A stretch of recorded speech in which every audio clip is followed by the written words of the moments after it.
planetary spheres. Muhammad Rasulullah, wings for all our hopes and fears.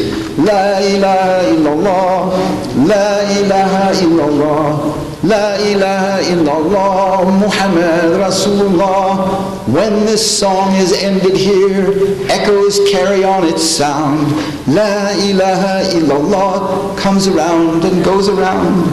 Muhammad Rasulullah lightens every person's load. Muhammad guides perfectly down each person's shining road. La ilaha illallah, la ilaha illallah, la ilaha illallah, Muhammad Rasulullah.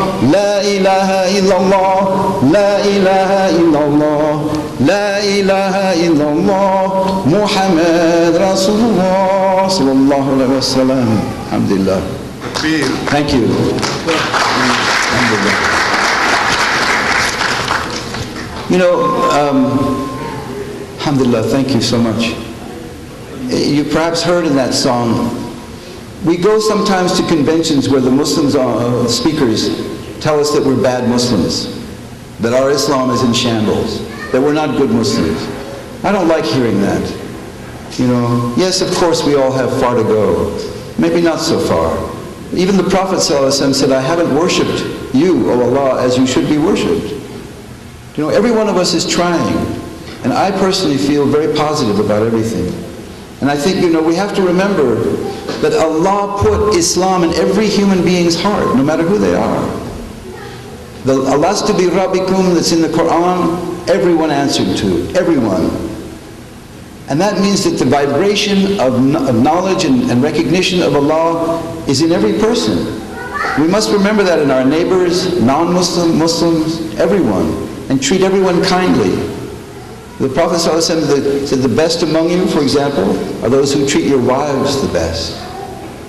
You know, that's very important. And that's very important particularly now, where often many of the women in the community of Islam are beginning to say, look, things have got to get better for us. That's some reflection on us men as well. But generally, I just think that, you know, we're all in a state of crisis. I have a dear friend, a poet, who was saying, I'm always in a midlife crisis, so, you know. Midlife crisis doesn't come in the middle of the life. I mean, we're always in the midst of our life in some crisis.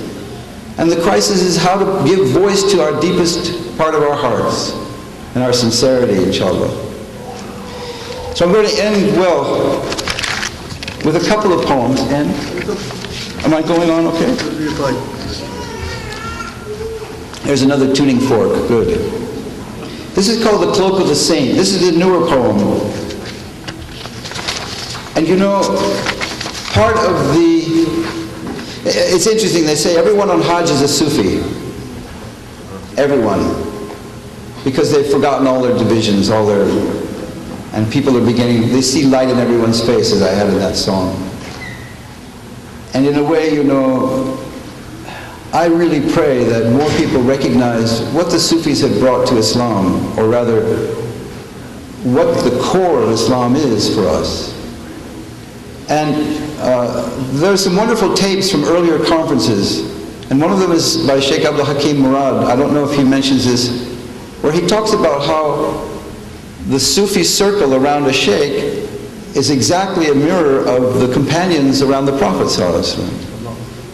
And that the sheikh has a portion of Nur-e Muhammad. A portion of Nur-e Muhammad. And all of us do. But the shuyukh, the alim, the marifah has, you know, an ocean we want to dive into. Even though that ocean, they say, is a drop in the ocean of the Prophet, which is how it works. So here's a poem that's a little surrealistic, but I think you'll see what I'm doing. It's called The Cloak of the Saint. The cloak of the saint was filled with roses. The cloak of the saint rose above the city. The cloak of the saint was thrown over the back of a chair. It slowly filled with a human form. It was filled with the sound of wind.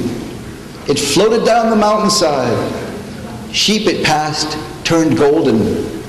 Rocks glowed in its light as it flowed across their surfaces. It sat at the table of the poor and broke bread. It spoke to a lone man on a rooftop or mountaintop, a lone woman standing by a stream or sink, a child singing to himself in the bath, a child playing by herself in a corner filled with bric-a-brac, or at sea in a lifeboat where a single sailor lies dying, or a young scholar weeping for joy in a lamplit mosque in the snow, or over the silent morning where the birds are just now waking up in the trees. The saint's cloak is not made of threads interwoven, but of silences between words, and then words like pearls, lifted and suspended in the air between silences. The saint's cloak covers windows and doors, our entrances and exits, and all the indecisive or decisive moments in between. Along rolling green hillsides, just as the sun first hits them at dawn, and as the sun pulls its light into darkness at dusk, the cloak unfurls, and is not light of sun, nor dark of night.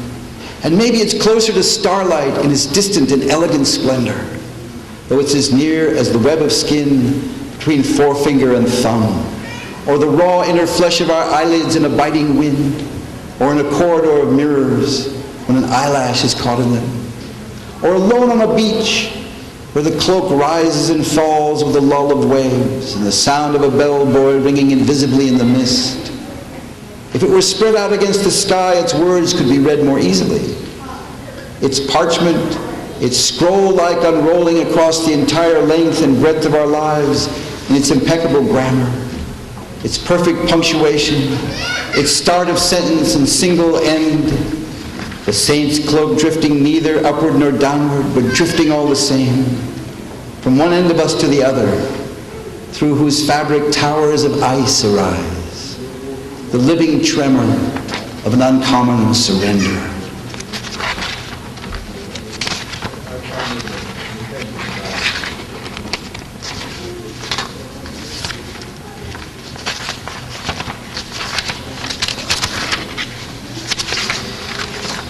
I'm going to read a poem by Sheikh Hamza Yusuf, which appears on his website, the Zaytuna website. Do you all know Sheikh Hamza?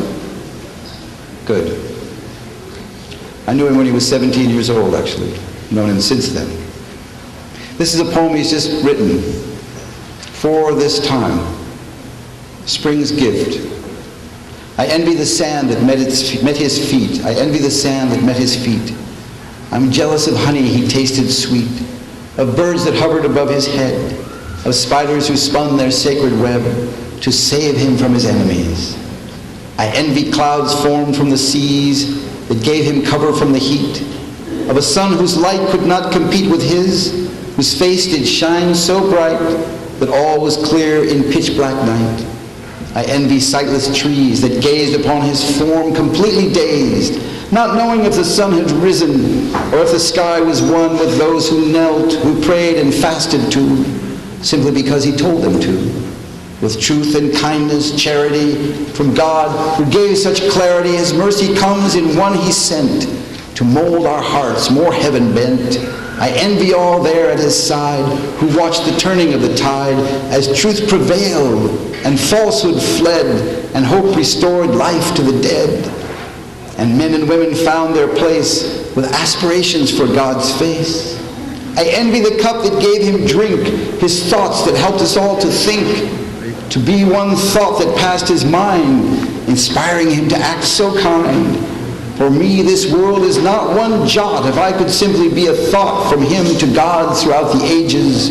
As revelation came in stages, I pity all who think it odd to hear him say there is one God. Or he was sent by God to men to hone their spirit's acumen. It's pride that blinds us from the sight that helps good men to see his light. He taught us all to be God's slaves, and he will be the one who saves humanity from sinful pride.